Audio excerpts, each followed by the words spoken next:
MyCallCloud, we keep your calls clear. Support so smooth, your clients cheer. Smart tech powering your team all day. MyCallCloud, the cloud call away. Raymond Stover, welcome to the MyCallCloud Podcast. I'm Noah. Thank you, Noah. Noah Cease, good to see you. Happy Tuesday, man. Happy Tuesday. Happy Tuesday afternoon, everybody. This is our second podcast out of the new studio. That's right. Right? Pretty excited about that, obviously. We're on a roll now. We are on a roll. We've got a new bit of momentum flowing. We've got some topics we want to bring to the public. We have awesome shirts today. Let's show our shirts off. I love yours, yeah. Yeah. Lack of cheer is disappointing. Disturbing. Oh, that's Disturbing. Your lack of cheer is disturbing. This is a classic scene on Star Wars 4, A New Hope, where they're on the Death Star, and he's had the circle of all the generals, and your lack of faith is disturbing. Yes. Pull the mic towards you. All right. Pull it towards you. There you go. A little more. Yeah. Make it a little uncomfortable, like you're about to give it love. I'm going you're about to love pop it. into it. Yeah. You're about to love that thing. All right. We got topics. You want to start us off? Well, I was just going to say, what do you want to talk? In terms of what have been Do we want to recap the year? Are we recapping the year? No, we're not prepared. I mean, we can. Next one. We'll do one at the end of December or, next week or tomorrow. Well, and we got Mike Hess from the Blind IT team coming in next week. Yes, we got Mike coming in. We've got Optimo IT. We got Peter Holcomb. What else do we got coming in? We have Steve Moylan coming in on the 19th. Yeah, we got some busy schedule coming up, and it's the holiday season, right? Yeah. Christmas time. I love it. Yeah. No, we're going to have some real cool conversations about, origin stories, where people came from. I really am interested about Steve Moylan. I really want to dig into his past and find out how he ended up in the marketing role he ended up in. Now, we have some of those origin stories just over lunch and whatnot, but obviously nothing on permanent record or anything we can go back to and review. But he's got an interesting story. I know Peter does. Yeah, he'll be really interesting. Cybersecurity and his experience running companies. Yeah. Yeah. Very cool. Should be fun. Yeah, I'm always interested in cybersecurity as a sideline. There's so much going on there, and it's difficult to stay on top of it. So it'll be good to pick Peter's brain a bit, see what he has to say. Well, not only that, but, what are the trends? What are the upcoming? We're not really going to talk about our security systems in place. We'll talk about like best practices and things, but what we will do is we'll pick his brain a little bit and we'll go down that path, but we can't tell nobody about the things that we do, right? Because obviously that's your secret sauce. Well, I'm not going to divulge, secret sauce, but in terms of the big picture, what is it we do? What can we do? Right. Yeah, and it'll be interesting to see what Peter has to say, and utilizing AI. It sounds like he's been in cybersecurity for a while, so yeah, he has. It'll be good to pick his brain a bit. No, what I wanted to talk about today was just since COVID. COVID was a disruption to business, but then in our industry, within the call center industry, spam flagging has been probably the number one problem that our clients have been facing. Right. As a general statement, it's a common problem shared by all of them. They're trying to reach consumers. They're trying to make their sales. They're trying to follow up with their calls. Mm-hmm. And consumers are not picking them up. Right. They aren't. Do you think you've seen it get worse? The industry made a move towards stir shaking, and it did basically nothing. It's really a shame. It kind of just screwed with the people that were doing the right things. Now, did they take action on the people doing the wrong things? Yes. Did it take them 4 years to do it? Yes. That was way too long. Like, we implemented stir shaking in 22, 23. And calls still appear to be going out without shake and stir at a station in North America. I mean, how is it we receive a phone call? We should never receive a phone call without a caller ID. Right. I know unknown should be unallowed.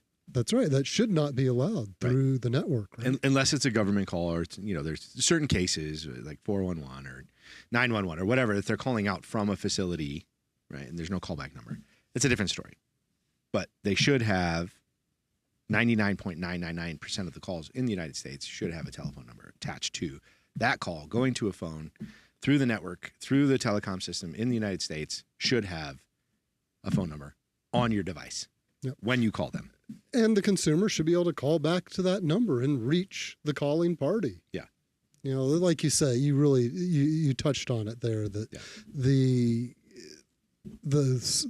illegitimate actors, they're always looking for ways to, you know, try and scam money out of people. And the legitimate actors have been working to stay. And we've seen this so many times, time and time again over the years, where the legitimate actors are staying within bounds and they're, you know, announcing getting themselves. Hurt. And and they getting hurt because these policy changes or whatever is going on at the FCC or whatever. It takes a hit to their bottom line, because then they have to go to their service providers, and the service providers have to provide new solutions which are billable, and then, you know, new coding and disruptions to the continuity of the work environment that used to be there.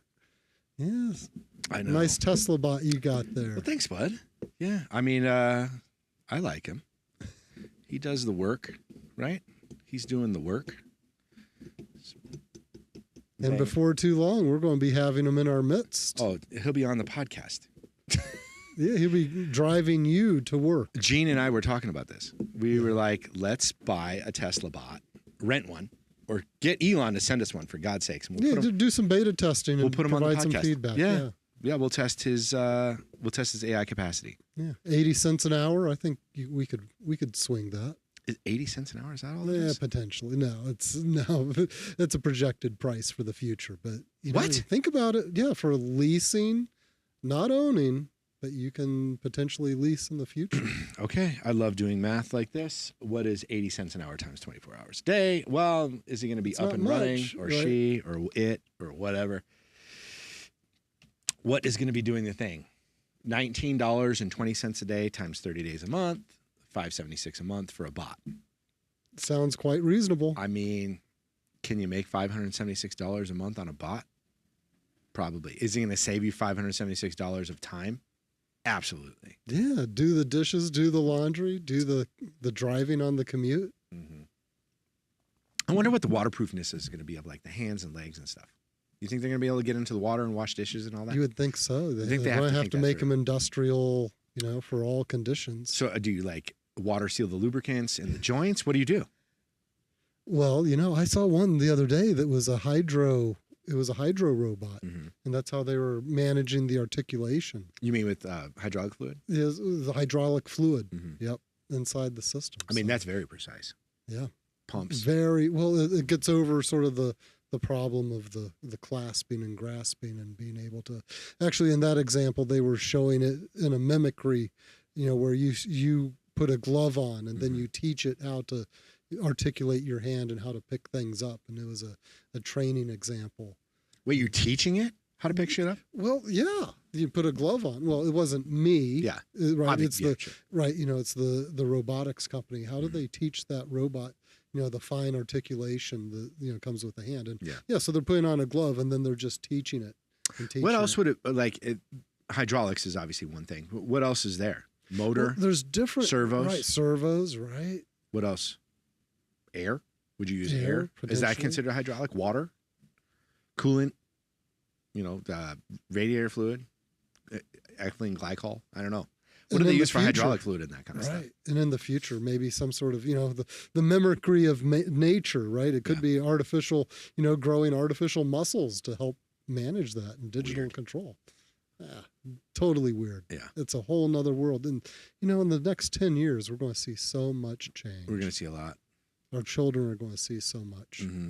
I know. Gene and I talked about this a lot too. Like, when do you think that's going to be? When do you think the robots are going to be part of our normal day-to-day? Is that 2030? Well, you know, in some ways it's now, right? I mean, the robots Right. are now, but like the humanoid robots that are walking around, the Tesla bots and this type of stuff. Right. Well, I think within 2 to 3 years, we're going to see them on the street. Oh, look, there's a robot walking. 2 to with 3 Noah. years? 2 to 3 All right, years. so we're going on 26, so we're talking 28, 29? Somewhere between 28 and 29. We're going to see robots on the street doing things for people, carrying groceries, whatever. Personal assistants. robots. Yeah. They go to the grocery store. They're bringing groceries back from King Soopers, a pickup, a delivery, a DoorDash. Maybe. Yeah, and just have it cook it for you, you know? Or have a cookie for you. Or like you don't have the food at home.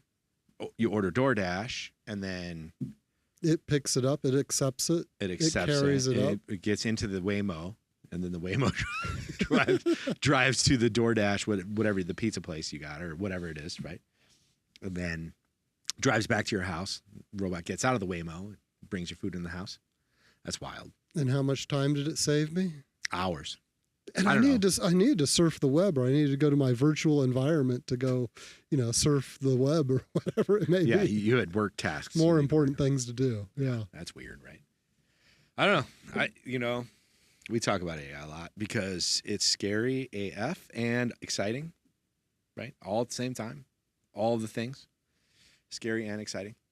I don't know. And it's transformative, and It's transformative. it's also interesting. The more I hear people talking out in public, it's becoming more of an acceptance. It's very interesting. Like there was a lot of non-acceptance, the older generations. I don't like cell phones. I don't like computers. Yeah. And I don't know. I run with a little bit older crowd now, and I hear people actually talking about it and understanding it more. Mm-hmm. There was a lot of ignorance with AI, just 3, 4, 5 months ago. Absolutely. But it seems to be now in the media, and people are starting to read up on it, and people that I wouldn't have expected to understand it are understanding it, and then there's conversations happening, and people are learning about it. So, that's a good foreboding for the future. That's why we talk about it. You have to move forward. You got to move forward. You can't shove that genie back into the box. It's one of the biggest things we're going to have to deal with in our lifetime, for sure. Yeah, change management. Yeah, I know. All right, let's cover some of the solutions that we want to bring up for spam solutions for MyCallCloud today, because you had kind of a list that you compiled, which we are offering or about to offer. Right. So we have new product offerings for spam solutions, but maybe we should back up for a minute, right? Historically, to combat spam, people would purchase numbers, run through their numbers, and then they would release those numbers once they had been saturated years ago. And fast forward to the past few years, it's been a bit of a game of a whack-a-mole where you do release and acquire new numbers, because it used to be several years ago you'd be able to get clean numbers, and then you'd saturate them, they get spam flagged, you'd release them, get new numbers. Well, those days are now gone. Right. And now, and what we've been doing is a default within our system, and all call center solutions have some type of solution for displaying local presence, caller ID, and, caller ID logic. Yeah. And we've built proprietary, ring back to the last agent, and we've built proprietary rotation logic so that we don't over dial on any one number too many times, right? And then we have subsets of that. So I could have this campaign has this specific list, and so only rotate through these numbers while calling on this project. But it's still not enough. It's not enough. It's not enough, right? That's like I was trying to allude to earlier. Since COVID, I think the biggest problem for all of our clients to overcome has been the spam flagging. Their contact rates have just been abysmally low. Low, very. Right. Back in the day, 15, 20%, 25% was a pretty common contact rate. Right. Right? Yeah, 20%, 1 out of 5. Right. A lot were answer machines, 80% were answer. Old days. Old days. 2002. Right. Real far. Long time ago. Yeah. But yeah, the contact rates were in the 20 percentile. Yeah, range. 18 to 20 was pretty sure. common. And nowadays it's 1%, 3%, 6%. People are jumping up and down happy At 6 and 8%. Ooh, you got me 8%. That's great. I'm keeping my agents busy now. Right. But a lot of our clients have just been suffering. We've seen that the rotation logic isn't enough. And so we do have thank you for that segue. You're good at that. No, I appreciate that. Yeah, we had these new solutions coming out, and they're becoming available to clients on our network. 2 really strong, absolute strong, remove the spam flags from the calls. Let the agent start talking to humans again. Proven. Proven. They're telling us this is proven. Oh, right. And we're seeing results that are real. Hopefully, absolutely, that will carry into our network of customers. Yeah, it should. I don't see any reason why it wouldn't. Right. As long as the receiving end is honoring what's being told to them, right? If it's a, some small mom and pop telco and, some far, expanse of North Dakota or somewhere that, it's still some World War II surplus telecom equipment serving the farmers. Yeah, maybe that information. Were you talking about that Cold War bunker in Hays, Kansas? We just briefly. Heck yeah. With all that AT&T equipment in there still? Yeah. I mean, they took it out. But yeah, but still. There are some telcos that are not fully, absolutely. And these are in small rural areas all across the country. Everywhere in the country, there are these copper-run telephone companies. Now, they're offering voice over IP. People are picking up their DSL and their cable access and things of that nature. They're getting voice over IP phone services in a bundled offer, typically, right? Right. You add the phone for another $19 a month.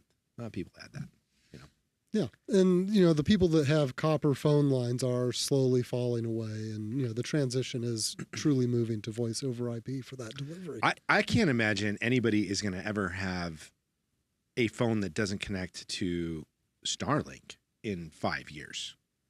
Right? Do you remember AT&T having the iPhone exclusive for 2 or 3 years or whatever it was? Yeah, everybody exclusive, bought. Yeah, and AT&T got a bunch of clients. They made Everyone wanted billions and billions of dollars off that exclusive deal with Apple, and then eventually Apple opened it up to all the carriers. Right? So I assume this is going to be similar because T-Mobile has the exclusive rights to Starlink right now on their satellite chips in their new phones for T-Mobile, which is, it's Apple and Android.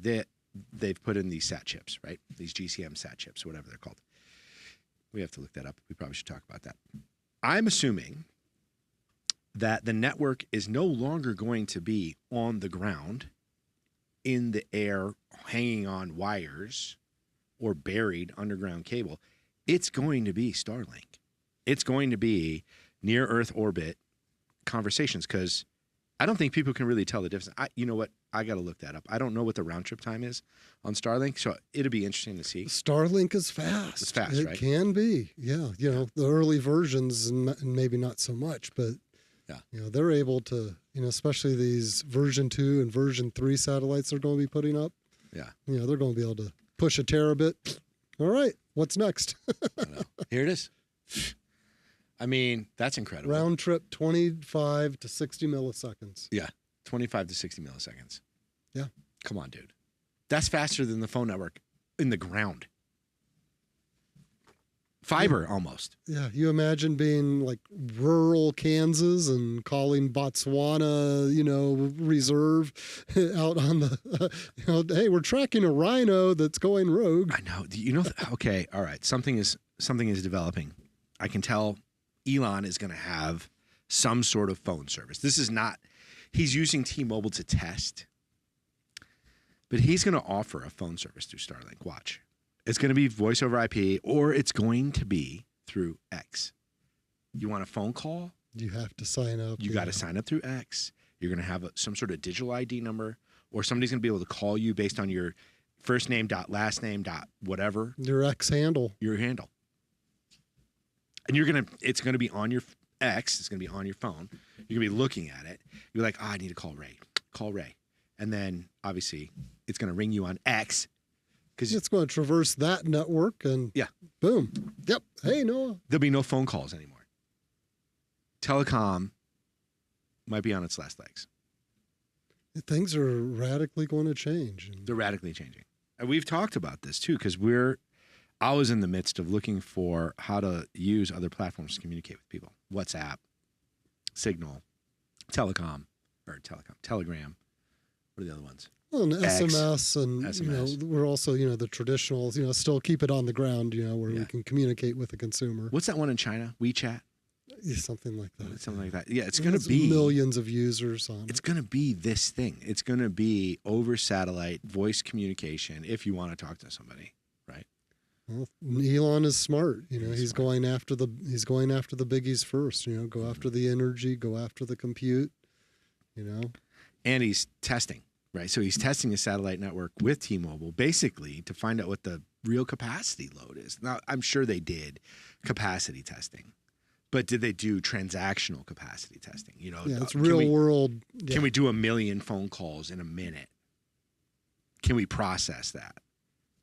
I don't know how many. Let's ask. How many satellite phone calls are on the T-Mobile network on Starlink at any one point in time? Satellite phone calls on the Starlink network with T-Mobile. Yeah, per day. There it was. Somebody's asked this question already. Mm-hmm. A few people have asked this one. It's clearly. All right, what do we got here? There's no, what does it say? There's no public data on the exact number of Starlink satellite phone calls per day, as the service is primarily internet-based and not direct phone provider. It's already there. It's already there. So it's not even going through the phone network anymore. However, Starlink satellite can handle up to 100,000 simultaneous phone calls through its direct-to-cell service, a capability that is expected to grow as the service expands. Now, and that's a single satellite. A single satellite. That's a lot of bandwidth. Well, in truth, that's not a lot of bandwidth, right? We know what bandwidth is for a phone call. And for a phone call, bandwidth is 64K, right?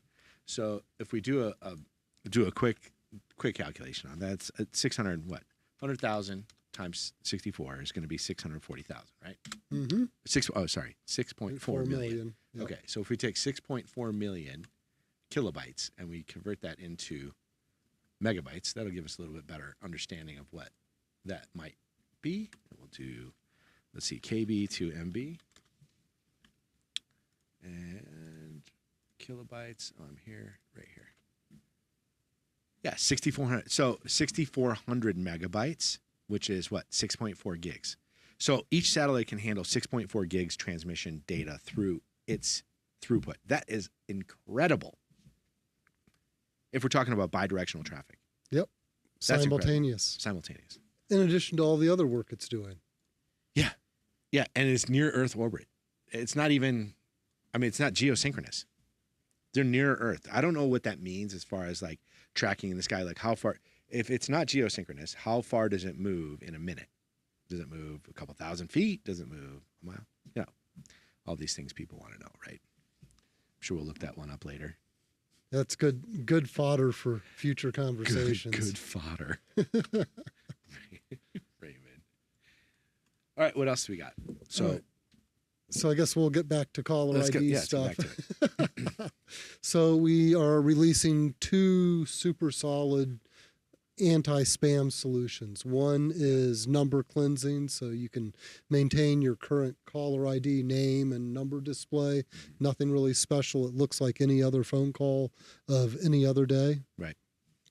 And we were basically establishing carrier trust. We have to know our customer. We have to know what their business is. There is a vetting process, but once we've been through that vetting process and process the calls, their calls will complete, 99%.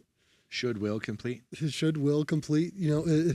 I've seen some of the initial results, and it is incredible the results that we're starting to see.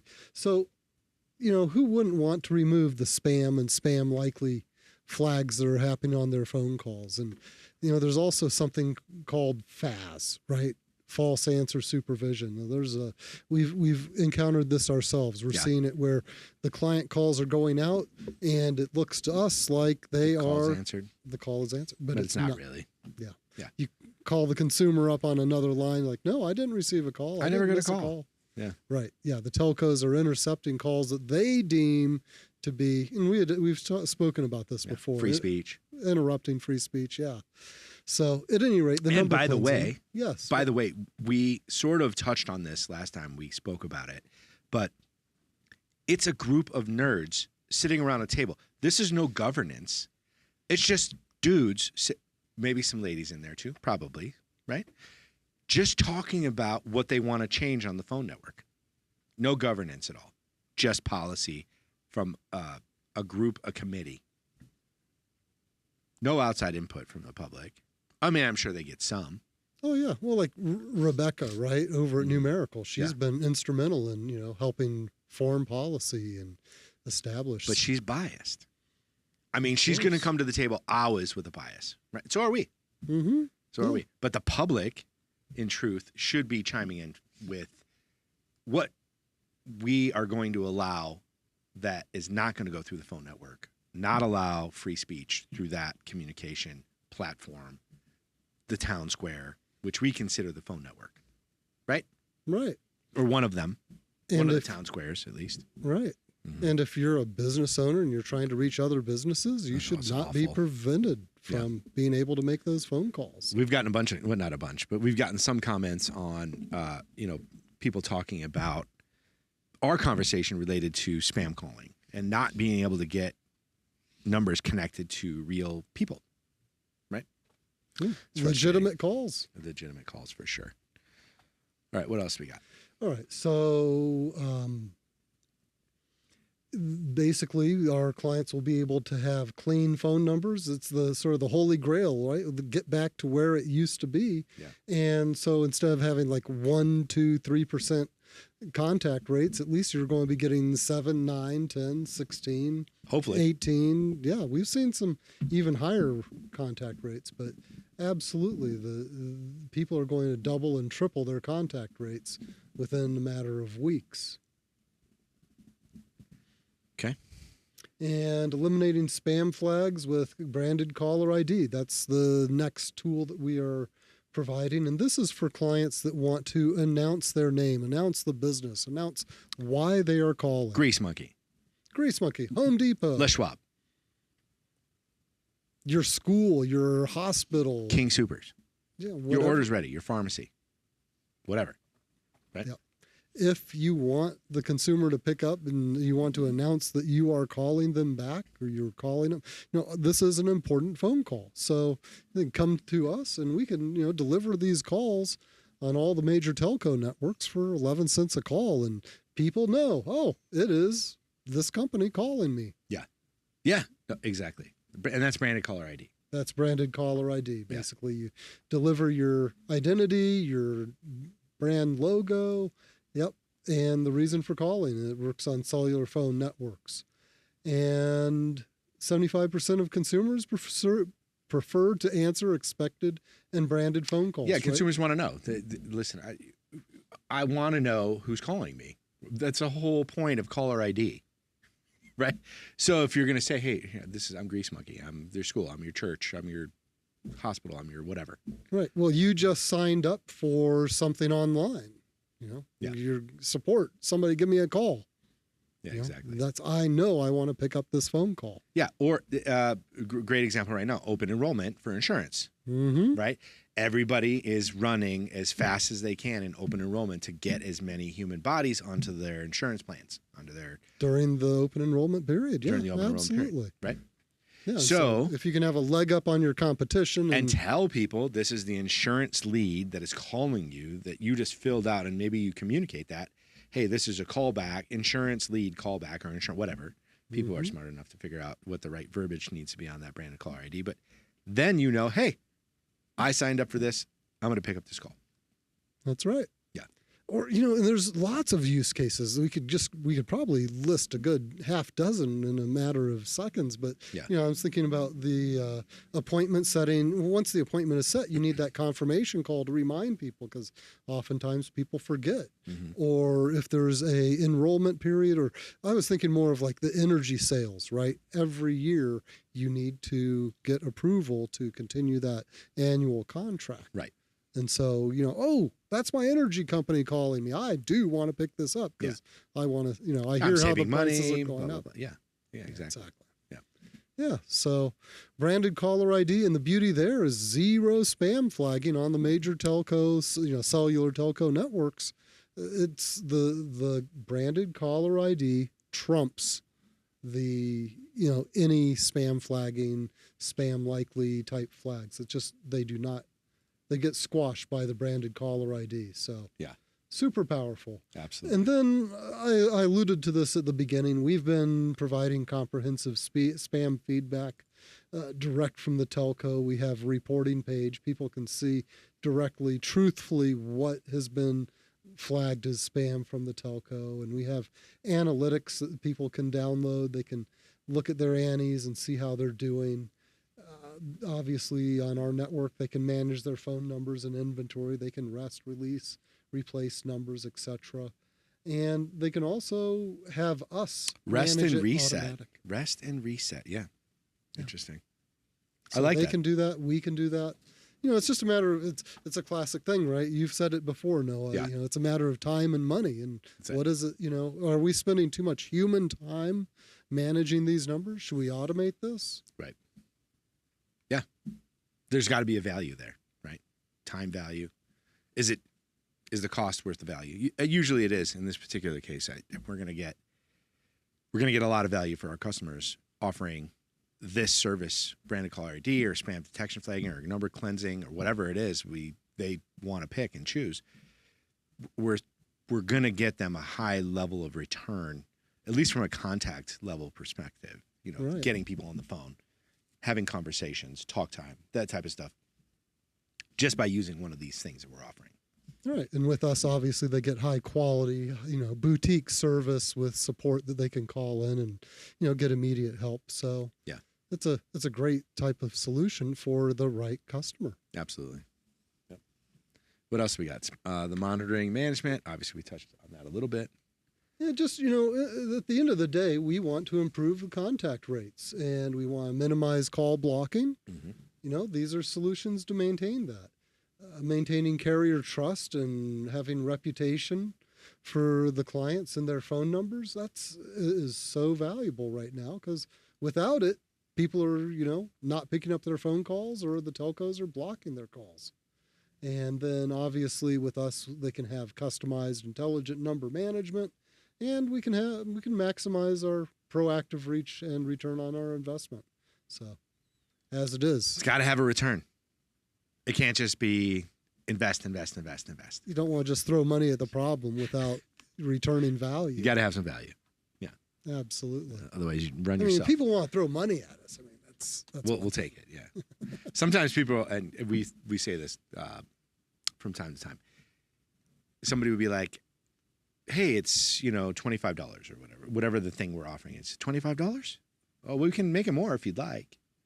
I mean, we can kick it up to $100. You want to do that?" And they're like, they laugh, right? Everybody laughs all the time. Yeah. I know you use that line.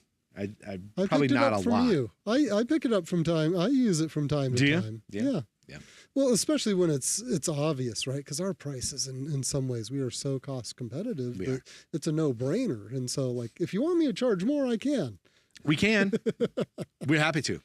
You get the same high quality service. And we'll call it a tip. You know what we probably should offer tips. People should give us a tip from time to time. Wouldn't that be funny? We send an invoice and then have a tip line for MyCallCloud. Gratuity.